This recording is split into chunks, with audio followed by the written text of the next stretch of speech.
Cockroach Janata Party's protest at Delhi's Jantar Mantar has entered day 33, with thousands of demonstrators spending their third consecutive night at the protest site despite heavy police action during the Parliament march. Many of those at the protest were injured in the 20th July clashes when police used lathi charge and tear gas to stop protesters from marching towards the Parliament. Meanwhile, fresh talks between the centre and the Cockroach Janata Party are expected today. Union Minister Dr. Jitendra Singh is likely to meet CJP representatives in what could be a crucial round of negotiations aimed at breaking the deadlock. The meeting comes just hours after Dr. Jitendra Singh and Union Health Minister JP Nadda met activist Sonam Wangchuk at Medanta Hospital in Gurugram. Wangchuk, who has been on a hunger strike since the 28th June, was shifted to Medanta from Safdarjung Hospital following directions of the Delhi High Court. Now, on the law and order front, the Delhi police have intensified their probe into the Parliament march violence. More than 10 FIRs have been registered over alleged attacks on the RAF personnel, stone pelting, vandalism and obstruction of public servants. Investigators are also examining over 250 videos to identify those involved. Security has also been stepped up across the national capital, with around 2,000 CRPF personnel being brought to Delhi from West Bengal as authorities remain on a high alert while the protest still continues.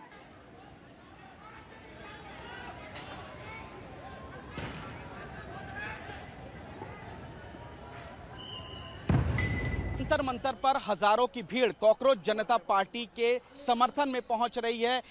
बाहरी अराजक तत्व भी इस समर्थन में शामिल हुए और उन्होंने 20 जुलाई को उपद्रव मचाया, ये दिल्ली पुलिस को लग रहा है और इसी पर जांच की जा रही है। और ऐसे में जंतर मंतर पर जब बड़े वीवीआईपीज आ रहे हैं, बड़े नेता आ रहे हैं, भारी भीड़ आ रही है, तो ऐसे में सुरक्षा काफ़ी कड़ी हो जा रही है। और आप देखेंगे इसीलिए DFMD यानी जो डोर फ्रेम्ड मेटल डिटेक्टर है वो अब यहां पर लाया गया, यानी कि जो भी शख्स अंदर जंतर मंतर में धरना स्थल पर जाना चाहेगा उसको अब इस DFMD यानी डोर फ्रेम्ड मेटल डिटेक्टर के अंदर से गुजरना होगा। इससे पहले पुलिस मेटल डिटेक्टर के जरिए एक एक शख्स को चेक करने के बाद अंदर जाने दे रही थी, लेकिन उसमें काफ़ी ज़्यादा दिक्कत आ रही थी, भीड़ चूंकि अचानक तेज़ी से आ रही थी। तो ऐसे में अब आप देखेंगे यहाँ पर मेटल डिटेक्टर से चेक करने के बाद ही किसी भी समर्थनकारी को अंदर जाने दिया जा रहा है। लेकिन अब DFMD यहां पर लेकर के आए हैं, ये बैरिकेड लगाया गया है और इसी से होने के बाद एक एक सामान को चेक करने के बाद ही किसी भी शख्स को अंदर जाने दिया जाएगा। सुरक्षा के लिहाज से